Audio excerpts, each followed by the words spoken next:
Hello everyone and welcome to another installment of our Partner Pulse interview series. Today I'm joined by Craig Yerger, CEO of Asponte Technology. Hi Craig. Hi there. Thanks for taking the time.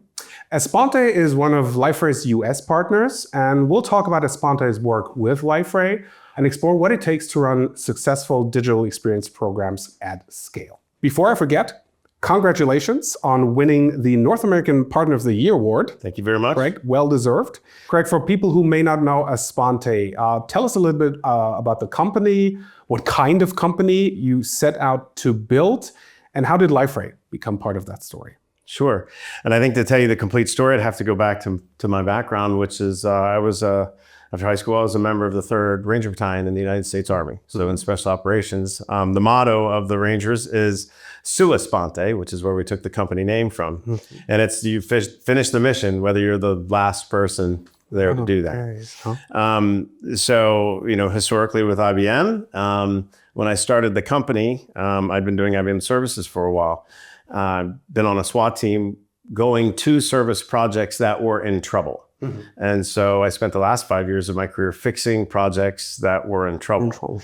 And my manager at one point had said to me, I don't know how you can continue going into these customers that are irate and they hate you because you're a part of IBM. And I just told them, well, they're not shooting at me. So it's really not that big of a deal. And but as I went along, I started to realize that,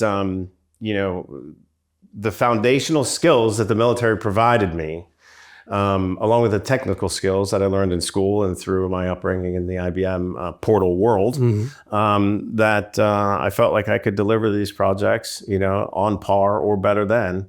And so that put me on the journey to start a company. And when looking for a name, no other name seemed to fit better than Asponte Technology. And so I guess through my entire career, I've been working on portals, specifically since about 2002. And for Liferay for the last, say, 10 years, I guess. 10 years already. Okay. You work, or Asponte works with both enterprises. The projects are with both enterprises and with government agencies. What would you say from your experience, what's the biggest difference in how, the buyer types define, of these two industries, how do the buyer types define success? Well, you couldn't have picked two more polar opposite ends of the spectrum there. The buyer types, well, certainly just even this in the sales cycle, right? It becomes extremely challenging because usually in government work, we're dealing with bids and procurement and very tight rules and regulations. Oftentimes in the enterprise world, it's a lot different, but it's focused a lot more on the quality of the underlying product, the quality of the company that's able to deliver. It's not as price-based, it's more return on investment and performance-based.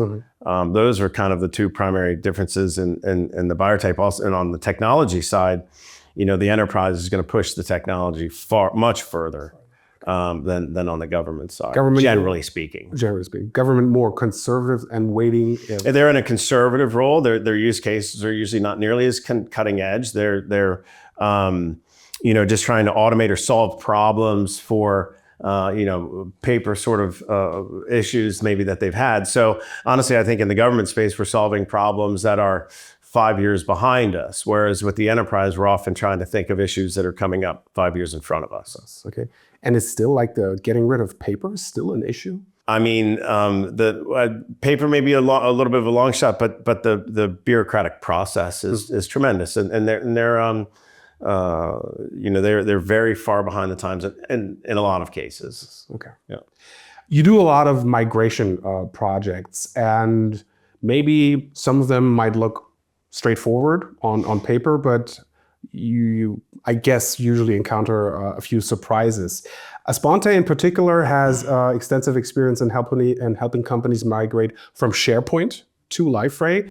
From your experience in those projects, can you give us some interesting examples for maybe surprising gotchas where teams only discovered something that blew them away or that was very surprising mid-migration? And is there a way to prevent something like that upfront, maybe?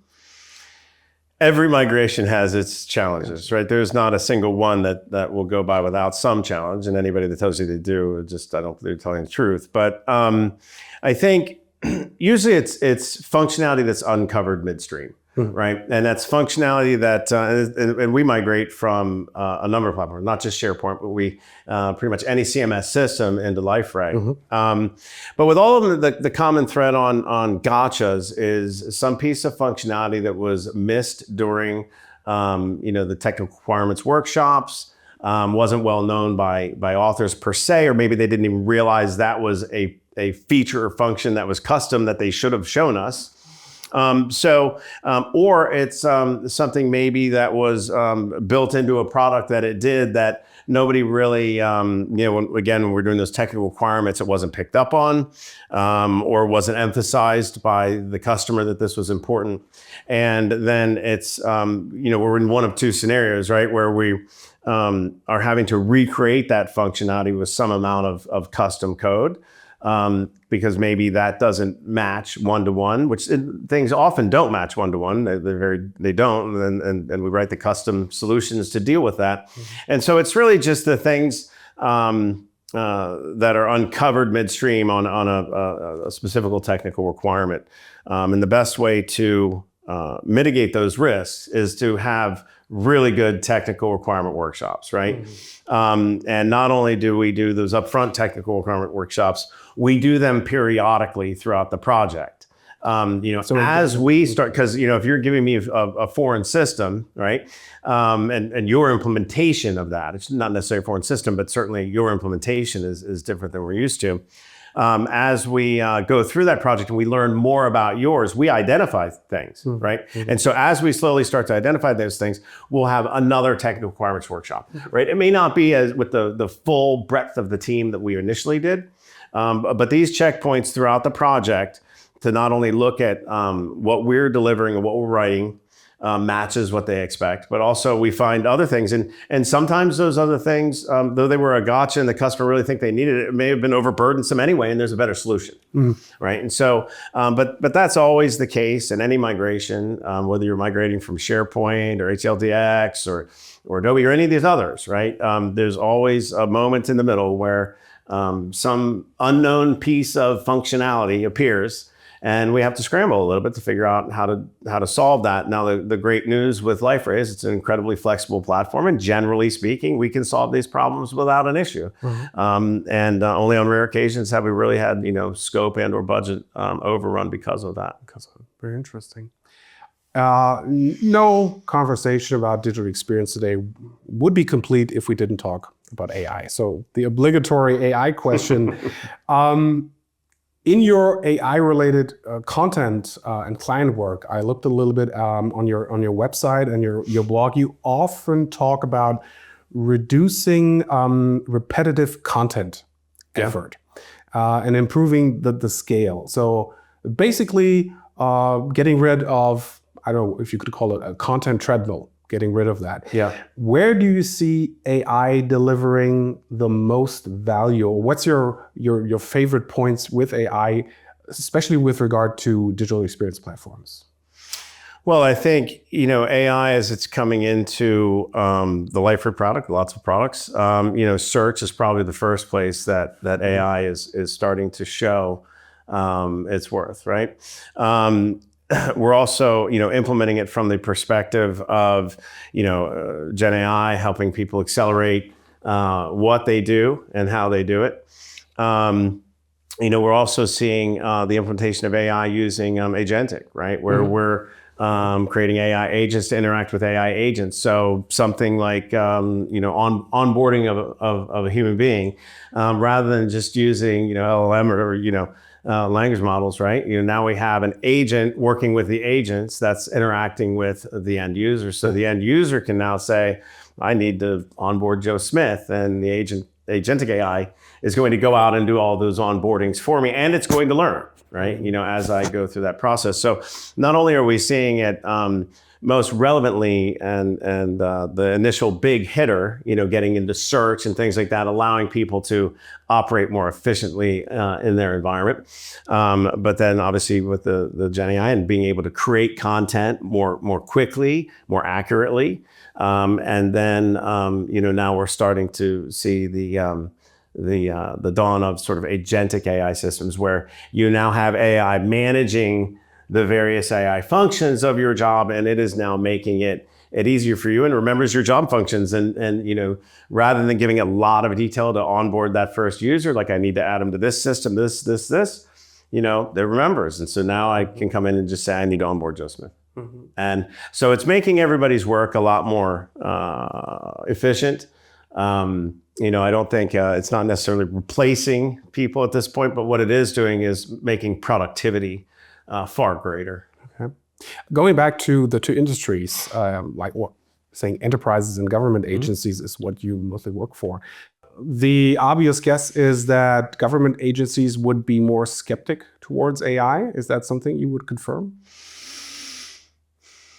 Yeah, I would say that's the case. I had to take a think back through all of our customers, and we just haven't had a lot of interaction from the government customers we work on, let's say around water, utility, and things like that. Conversely, I will say that the defense sector, from United States Special Operations Command through some of the manufacturers of defense things, they have been very interested in early adoption of AI, and they're taking a lot of steps forward. Certainly, at least in the RFI perspective, where they're trying to find out information. And so, for sure, we see, obviously the enterprise is highly vested and interested in AI. We're seeing, at least from my small purview, on the defense sector, they're very interested in going forward with AI. Wherein your typical cities, governments, municipalities, things like that, they're still trying to just get the cities and governments to operate in a little better fashion than normal. Yeah. Okay. Obviously, you've been part of the digital experience and the portal ecosystem for quite a while. I would imagine there's a lot of history you could draw from. If you look back at successful projects, could you finish this sentence maybe with an interesting story? The sentence would be, the moment we knew the platform decision was right was when?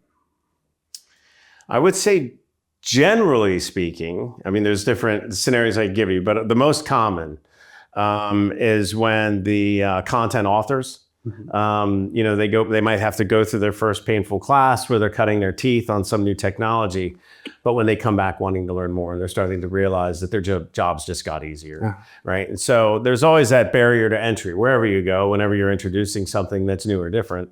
But once you get through that first barrier to entry and they become hungry to understand more and what else, then you've done the right thing. Mm-hmm.